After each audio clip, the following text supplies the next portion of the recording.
आज राहुल गांधी ने हरियाणा के मामले में हाइड्रोजन बम फोड़ दिया है। एच फाइल नाम से उन्होंने बहुत सारे बड़े दावे किए हैं, बड़े आरोप चुनाव आयोग के ऊपर लगाए हैं और कहा है कि 25 लाख वोटें चोरी हरियाणा से हुई हैं। उन्होंने अलग अलग स्लाइड्स दिखाई, उसमें अंग्रेजी और हिंदी दोनों भाषाओं में अपनी बात रखी है।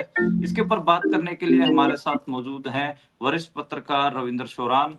सर, आज एच फाइल नाम से राहुल गांधी ने जो प्रेस कॉन्फ्रेंस की, जो स्लाइड्स दिखाई हैं, उसको देखकर क्या समझ में आया? लोग ये तो बात कर रहे हैं कि ब्राजील की मॉडल हरियाणा में 22 वोटें डाल गई। इसके अलावा उस पूरी प्रेस कॉन्फ्रेंस को आप क्या देख रहे हैं? तो वायरल पार्ट हो गया। वैसे उस पूरी प्रेस कॉन्फ्रेंस को कैसे देख रहे हैं? जी, नमस्कार मनदीप जी और बहुत धन्यवाद आपने मुझे बुलाया। देखिए मनदीप भाई, मुझे तो लगता है कि इस प्रेस कॉन्फ्रेंस से कई सारी चीज़ें जो पिछले 1 साल से लोगों के ज़हन में तैर रही थी, वो अब स्पष्टता की तरफ बढ़ती हुई दिख रही हैं। हालाँकि देखिए, अंतिम निष्कर्ष तक हम लोग नहीं पहुँच सकते इस प्रेस कॉन्फ्रेंस भर से। उसके लिए मुझे लगता है इलेक्शन कमीशन को जब जवाब देने की ज़रूरत है, कुछ और तथ्यों को सामने आने की ज़रूरत है। लेकिन एक मोटी-मोटी जो धुंध थी, वो कहीं न कहीं छटती हुई दिख रही है।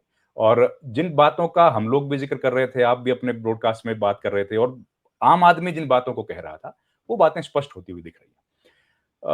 राहुल गांधी ने ये तो स्पष्ट कर दिया है कि भई इलेक्शन जो है वो किस तरीके से मैनेज किया गया है, कैसे वो मैनिपुलेट किया गया है। और अगर हरियाणा जैसा स्टेट 1 करोड़ 90 लाख के आसपास वोटर हैं सारे, 2 करोड़ भी पूरे नहीं है। उसमें से अगर 25 लाख वोटर्स फर्जी होने की इतना बड़ा दावा राहुल गांधी कर रहे हैं, तो उस पर चुनाव आयोग की खामोशी, इलेक्शन कमीशन उस पर इतना खामोश है कि कुछ जवाब देने को तैयार नहीं है। इससे ज्यादा हास्यास्पद स्थिति और क्या होगी? इलेक्शन कमीशन एक फर्जी सा, या फर्जी तो क्या है, एक इलेक्शन कमीशन एक वो औपचारिक सा एक प्रेस रिलीज जारी किया है जिसमें क्रोनोलॉजी बताई गई है। क्रोनोलॉजी बताई गई है कौन सी तारीख को। उसका तो सवाल था नहीं। सवाल जो राहुल गांधी ने उठाए थे वो तो जिन सवालों के जवाब चाहिए थे उनमें से तो किसी सवाल का जवाब नहीं दिया। तो इलेक्शन कमीशन बचता हुआ दिख रहा है। और ये जो पूरा खड़े हो रहे थे इतने लंबे समय से सवाल जो थे, उन सवालों के कहीं जवाब हम लोगों को मिलता हुआ दिखा। हम लोग बार-बार बात कर रहे थे कि साइलेंट वोटर बड़ा है। अब भैया साइलेंट वोटर तो होगा ना जो ब्राजील से आके वोट डालेगा, वो कहाँ भाषा समझेगा यहाँ की? वो तो हाँ, लैंग्वेज नहीं जान पाएगा। उसको तो साइलेंटली वोट करना पड़ेगा ना। वो कैसे वोट डालेगा? साइलेंट वोटर कौन था ये पता लग गया।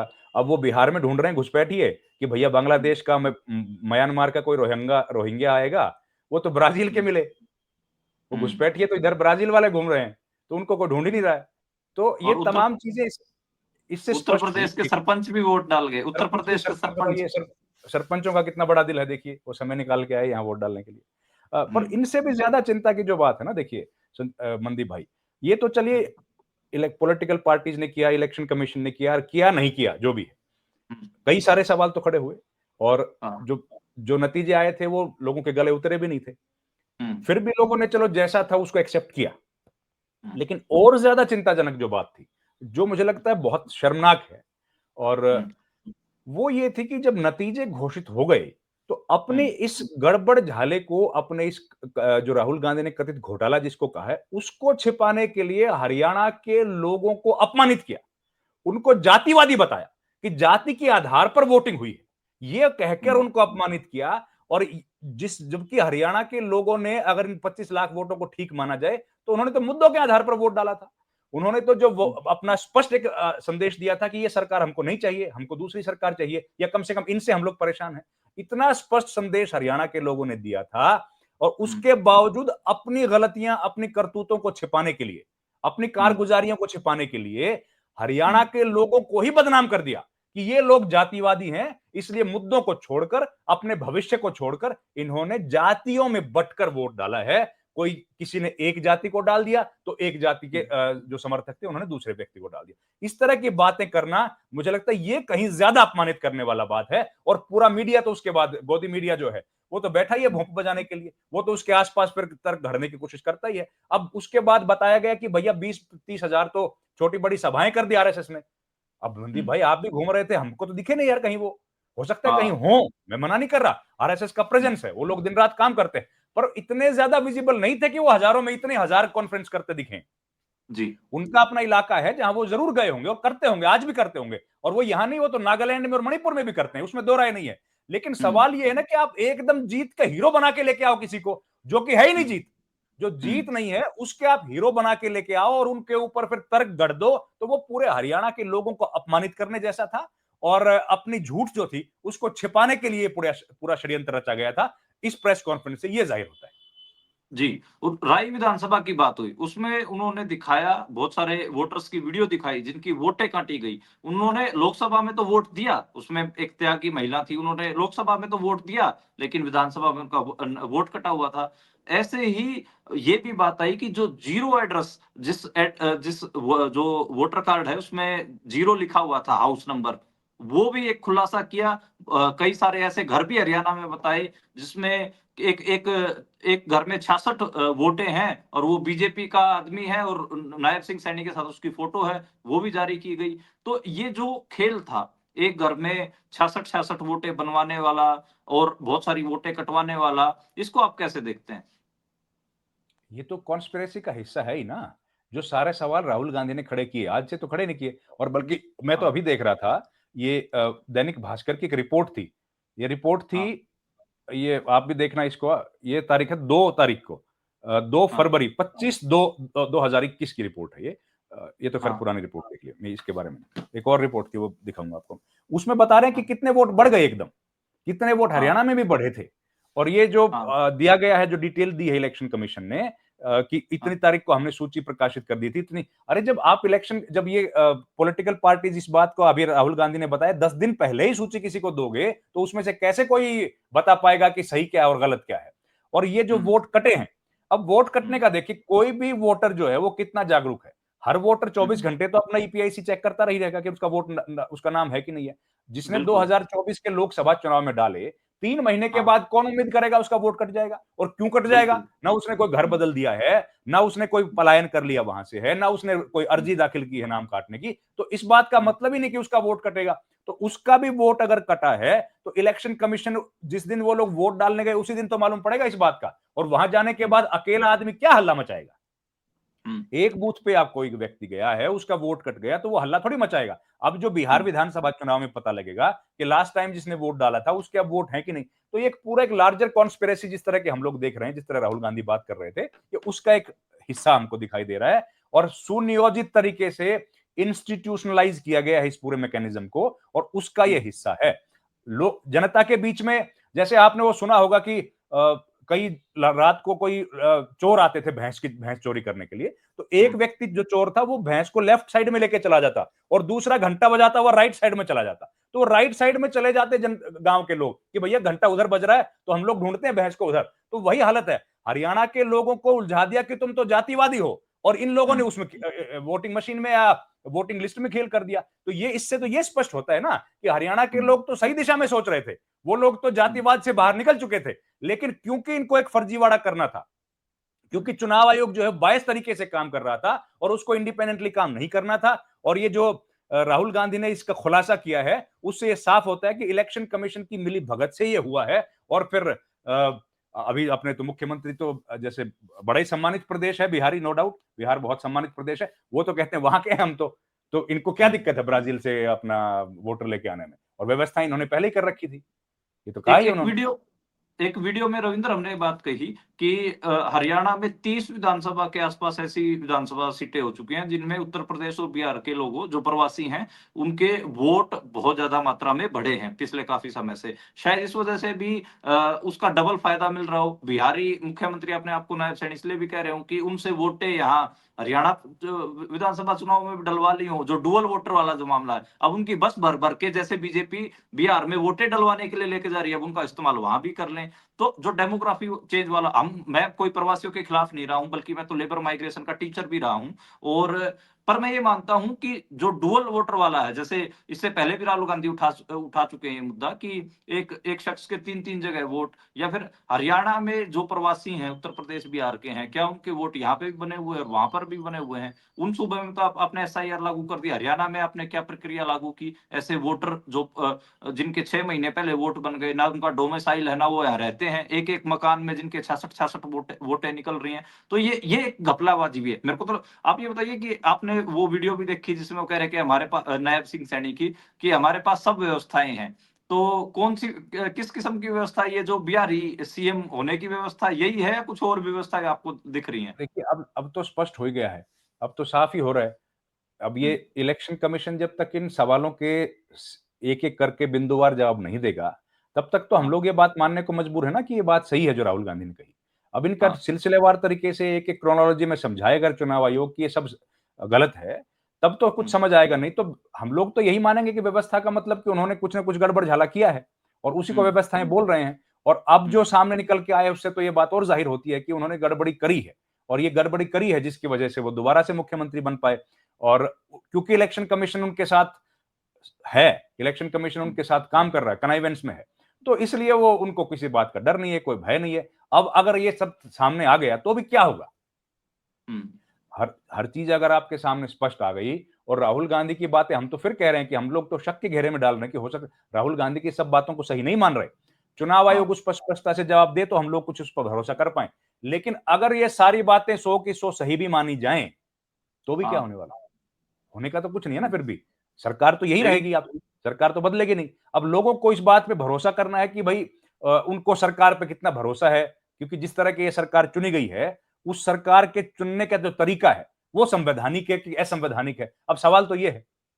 जी, बस आखिरी सवाल मैं आपसे जानना चाहूँगा, कुछ सीटों का ज़िक्र हुआ, जैसे उचाना का ज़िक्र हुआ है, 32 वोटों से हारी हुई सीट है, 7-8 सीटें थी उसमें, उसमें राई का ज़िक्र भी था, उसमें इसका ज़िक्र था, उचाना सीट का ज़िक्र था। तो ये सब सीटें बहुत कम मार्जिन में हारी गई कांग्रेस ने बहुत कम मार्जिन में इन सीटों को हारा और उनमें साफ दिख रहा है कि हरियाणा में 75 सीटों पे 90 में से पोस्टल में कांग्रेस जीतती है, सिर्फ 15 सीटों पे ही पोस्टल बैलेट्स में बीजेपी की जीत हुई थी, लेकिन ईवीएम का चुनाव बिल्कुल उलट। उचाना आपने बहुत सारे एक्सपोज़े पहले भी किए, आप लगातार जो सिरसा के पास की जो सीट है, जहाँ से इंडियन नेशनल लोकदल जीती है सर्वमित्र कंबोज वाली, उसका आप इश्यू उठा रहे हैं। पलवल की सीट का आपने ज़िक्र किया कई बार, राई का और आपने उचाना का ज़िक्र किया। उचाना में तो ये बताया जा रहा है कि 215 पोस्टल बैलेट तो ऐसे हैं जिनको गिना ही नहीं गया है, वो भी एक इश्यू है। आपको ट्रोल भी किया गया रविंदर आपको याद हो आपको कहा गया कि देखो रविंदर शौरान और क्या कह रहे थे, इसके उल्ट रिजल्ट आया। तो क्या लगता है कि जो 1 साल आप लोग उस चुनाव से पहले जो बात कह रहे थे और उसके बाद 1 साल लगातार जो आपने डाउट किया कि इस चुनाव परिणाम को डाउट के नज़रिए से देखिए, तो क्या उसी क्या में एक कदम है? हम क्या हैं? हैं? हम लोग क्या हैं? हमारे बारे में क्या ज़िक्र करना मनदीप भाई? हम लोग तो हुँ, जर्नलिस्ट हैं। हमारी हुँ, बातें सही हों, गलत हों, हम लोग तो वो आकलन करते हैं जो दुनिया से दिखता है हमको। हमको ट्रोल हुँ, करते रहे, क्या फ़र्क पड़ना उस बात से? सवाल तो हुँ, ये है ना कि हरियाणा के लोगों को ये जो जनादेश है, ये मंज़ूर है कि नहीं है? उन लोगों को हुँ, पसंद है कि नहीं है? वो लोग इस हुँ, जनादेश को किस तरीके से देखते हैं? अब सवाल तो ये हुँ, है, हम लोगों को ट्रोल करो वो तो आपको पता है आजकल तो ह्यूमन बीइंग्स तो है नहीं ट्रोल करने वाले, मशीन्स हैं। हुँ, एक-एक व्यक्ति 20-20, 30-30 अकाउंट बना के बैठा, उसकी नौकरी चल रही है उससे। तो उस बात से कोई फ़र्क नहीं है और हम लोग तो यार नेग्लिजिबल हैं। पत्रकारों के क्या मतलब हमारा तो काम है कि जो दिख रहा है वो बोल दिया। उसका कोई हुँ, मसला नहीं है। वो उनका काम है, वो करते रहेंगे। हम लोग अपना काम ईमानदारी से कर पा रहे हैं कि नहीं, बस ये बात है। महत्वपूर्ण मुद्दे जो जनता के थे, वो हम लोग उठाने की कोशिश करते रहे पूरे इलेक्शन कैंपेन में। हम लोगों ने वो उठाए। लोगों ने हुँ, वही बातें कही थी जो हम लोगों ने कही। जिस तरीके से हम लोगों को भी लगा कि यार ये इलेक्शन तो ऐसा दिख नहीं रहा था, वैसे जनता को भी लगा। तो अब उसमें ज़ाहिर है जो बात जनता की बात उठाएगा, उसको ट्रोल किया जा रहा है। राहुल गांधी ने भी तो ये सवाल उठाए हैं, तो कौन उसको ठीक बोल रहा है? और एक दौर में हुँ, हम लोग देखते रहे हैं कि इस तरह के ट्रोल्स तो हमेशा से रहे हैं। अभी तो नए हुँ, थोड़ी आए हैं। हुँ। महात्मा गांधी थे, सबको ट्रोल किया गया है। हम लोग तो छोटे से पत्रकार हैं यार, हमारा क्या ज़िक्र है? और तो ये जो जिन सीटों का आप इश्यू उठा रहे थे, क्या आपको लगता है कि जैसे उचाना है, क्या उचाना के ऊपर नज़र बनाए रखनी चाहिए उस हिसाब से? नहीं, उचाना का तो देखिए ना इलेक्शन अब सुप्रीम कोर्ट में चला गया। वहाँ से वो ये हाई कोर्ट से सुप्रीम कोर्ट चला गया ना। अब ये हुँ, पूरा जो सिस्टम है, मामला जो यहाँ पे हियरिंग हो रही थी, उसको रुक गया है। इलेक्शन सुप्रीम कोर्ट ने बोला है कि जब तक हम लोग सुनवाई पूरी ना करें, तब तक रुक गया। वो तो बहुत महत्वपूर्ण है। वो तो 215 सीट जैसे आपने ज़िक्र भी किया है कि वो बैलेट एक वो जो एनवेलप है, उसमें 200 के आसपास टोटल जो बैलेट पेपर्स हैं, उनकी काउंटिंग होनी है। तो वो काउंटिंग तो होगी, आज नहीं होगी तो थोड़े दिन बाद होगी। उसको रोकने के लिए या उसको डिले करने के लिए अब आपको जानते ही हैं लीगल सिस्टम में लूप होल्स तो हैं, तो वो हुँ, उनका यूज़ किया जा रहा है। एक दिन इलेक्शन कमीशन या सुप्रीम हाई कोर्ट जब जाएँगे, हाई कोर्ट ने तो कहा भी है कि भई जल्द हम लोग सुनवाई करेंगे, लेकिन वो नहीं हो पा रहा है किन्हीं कारणों से क्योंकि राइट तो दूसरे कैंडिडेट के पास भी है ना। उनके पास भी अपने लीगल राइट्स हैं, तो वो अपने वो लीगल राइट्स को एग्जॉस्ट कर रहे हैं। लेकिन एक समय तो आएगा, हो सकता है वो 5 साल बाद आए, हम लोग ये नहीं कह सकते, हो सकता है 5 साल लग जाए उसमें, पर वो आएगा समय। तो उस समय हम लोग ये देखेंगे कि भाई इलेक्शन कमीशन की गड़बड़ियों की वजह से इसका नतीजा नहीं हुआ, तो वो हमारा सिस्टम ऐसा है। लेकिन लोगों का जो जनादेश है, वो जनादेश क्या था वो भी हमको स्पष्ट हो जाएगा। तो होना तो ये हो, नतीजा तो आएगा ना इसका एक दिन, आज नहीं तो कल आएगा, वो तो आना ही है। जी, जी, शुक्रिया शुक्रिया रविंदर। और आपने बिल्कुल जो ये लगातार पिछले 1 साल से जितने भी इश्यू थे ईवीएम से रिलेटेड या फिर जो वोट चोरी के रिलेटेड हरियाणा में, उनको जिंदा रखा आपको, और आपने आखिरी तक जो ये चुनाव परिणाम थे उनको उनके ऊपर यकीन नहीं किया, और आज उसका एक अलग रास्ता, पॉलिटिकल रास्ता। मनदीप जी, हम लोग तो अपना काम कर रहे हैं, हर आदमी का अपना काम है, आपका अपना काम है, हम पत्रकारों का अपना काम है, पॉलिटिशियन का अपना काम है, ब्यूरोक्रेसी का अपना काम है। हम लोग अपना काम कर रहे हैं। उस काम के बीच में कई बार ऐसा होता है कि लोगों को नहीं जमता है आपका काम, तो वो आपको विरोध करेंगे। इतना ही तो है हमारा, इससे ज्यादा क्या। कल दूसरी सरकार बनेगी तो हमको तो उसके भी मुखालफत करनी है। जो काम जो भाई जो नीतिगत फैसले उनके होंगे, जो जन विरोधी होंगे, तो उनका विरोध ही किया जाएगा ना। जर्नलिस्ट तो आज से थोड़ी काम कर रहे हैं, सदियों से ही काम करते आए, पत्रकारों का तो काम ही है। तो उसमें आज हम लोगों को बीजेपी के लोग ट्रोल करते हैं, कल कांग्रेस वाले करेंगे, इसके पहले भी करते थे। आप याद करो, जब अन्ना हजारे का आंदोलन, तो हम लोग तो तब भी पत्रकारिता में थे, तब भी कांग्रेस के लोग हमको कहते थे, आज बीजेपी के कहते हैं। ये तो सामान्य बात है, इनका काम है, इसमें कुछ नहीं। जी, शुक्रिया रविंदर। और ब्राजीलियन मॉडल जो वोट डाल गई उसके इसलिए शायद ज्ञानेश कुमार कह रहे हैं कि हम फुटेज नहीं दिखाएंगे क्योंकि महिलाएं वोट डाल रही थी। और खैर मजाक की बात है। हम मॉल की बहुएं बिहार और उत्तर प्रदेश का जिक्र करते रह गए कि हरियाणा में मॉल की बहुएं आ रही हैं, लेकिन मॉल की बहू पता नहीं कौन राई का आदमी है जो ब्राजीलियन मॉडल का ही उसने कहेंगे कि वोटें बनवा दी, और उसके 22 बार उसने वोटें भी डाल दी। तो ये एक अजीब ही मामला है, और अजीब मामला है इस सेंस में भी कि ऐसे घर जो 50 गज में भी नहीं बने हुए, उनमें भी 66-66 लोग रह रहे हैं हरियाणा में। अजीब मामला इसलिए भी क्योंकि 6 लाख के आसपास जो जिन वोटरों की तरफ इशारा किया, 19 लाख ऐसे वोटरों जिनकी इमेजेस में दिक्कत थी। जो 6 लाख वोटर, बस आखिरी एक हल्का सा कमेंट कर दीजिए, 6 लाख जो वोटर बताए गए जिनकी मल्टीपल इमेजेस थी, मल्टीपल वोट थे, एक सीट में भी है, वो अगली सीट में भी मौजूद है, उनके बारे में क्या कहेंगे? देखिए, ये तो इनको पकड़ने में बड़ी दिक्कत हुई कांग्रेस पार्टी को, इन्होंने, क्योंकि इनके पास पूरा सिस्टम था, तो भी इनको बहुत संघर्ष करना पड़ा उसको पकड़ने के लिए। लेकिन यही तो बात है ना, कि बहुत सिंपल सॉफ्टवेयर है, मुश्किल नहीं है ये। अगर मशीन रीडेबल डेटा मिलता है तो उससे इमेज को कैप्चर करना, इमेज की डुप्लीकेसी चेक करना और नाम की डुप्लीकेसी चेक करना बहुत आसान काम है। लेकिन उसको भी चुनाव आयोग नहीं कर रहा है, तो इसी वजह से तो सवाल खड़े हो रहे हैं। इलेक्शन कमीशन पर सवाल क्यों खड़े हो रहे हैं? सिर्फ सीसीटीवी फुटेज, हर जगह सीसीटीवी लगे हैं देश में, उनकी फुटेज पे अगर कहीं कोई दिक्कत नहीं होती है, तो वोटिंग करते वक्त क्या समस्या है? वो शेयर नहीं कर रहे। अगर पंजाब हरियाणा हाई कोर्ट ने आदेश दे दिया उसको शेयर करने का, तो नियम बदल दिया। और ये जो आपने बात कही, तो ये तमाम चीजें जुड़ती हैं कि इलेक्शन कमीशन कहीं ना कहीं पॉलिटिकल पार्टीज के साथ या किसी एक राजनीतिक दल को फायदा पहुंचाने के लिए काम कर रहा है, तभी ये सवाल खड़े हो रहे हैं। अगर थोड़ी सी भी ट्रांसपेरेंसी चुनाव आयोग दिखाए, तो ये सवाल खड़े ही ना होंगे। लेकिन सवालों के जवाब तो देते नहीं है। इलेक्शन कमीशन की प्रेस कॉन्फ्रेंस में कोई जाता है तो उससे सवालों के जवाब नहीं देते। आपके सवाल का भी जवाब नहीं दिया था। आपके सवाल किसी का भी नहीं दे रहे। कहां दे रहे हैं सवालों के जवाब? देते ही नहीं सवाल के जवाब। जी, शुक्रिया रविंदर, शुक्रिया। Thank you sir, thank you.